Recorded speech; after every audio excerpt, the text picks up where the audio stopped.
મહારાષ્ટ્રમાં ભારે વરસાદ અને પૂરના કારણે અનેક વિસ્તારોમાં ભારે તબાહી સર્જાય છે। આ દરમિયાન એક અનોખી ઘટના સામે આવી છે। પૂરના પાણીમાં 3000થી વધુ એલપીજી ગેસ સિલિન્ડર તણાઈ ગયા હોવાનું જાણવા મળ્યું છે। આ ઘટના મહારાષ્ટ્રના રાયગઢ જિલ્લાના પાતાળગંગા નદી નજીકની છે। સતત ભારે વરસાદના કારણે નદીમાં પૂર આવ્યું હતું, જેના કારણે આસપાસના વિસ્તારોમાં પાણી ફરી વળ્યા હતા।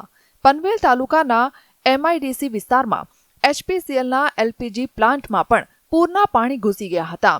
ભારે વરસાદના કારણે પ્લાન્ટની બાઉન્ડ્રી વોલ તૂટી ગઈ હતી। પરિણામે અંદર રાખવામાં આવેલા હજારો એલપીજી સિલિન્ડર પાણીના પ્રવાહમાં તણાઈને નદી તરફ વહેવા લાગ્યા। પાણીનું સ્તર ઘટતા મોટી સંખ્યામાં સિલિન્ડરો એક જ જગ્યાએ અટકી ગયા હતા। આ દ્રશ્યો જોઈને સ્થાનિક લોકોમાં ભારે કુતૂહલ સર્જાયું હતું। કેટલાક લોકો તો સિલિન્ડર લેવા માટે ત્યાં પહોંચતા પણ જોવા મળ્યા। જો કે અધિકારીઓ દ્વારા આપવામાં આવેલી માહિતી મુજબ પૂરમાં તણાયેલા તમામ સિલિન્ડર ખાલી હતા।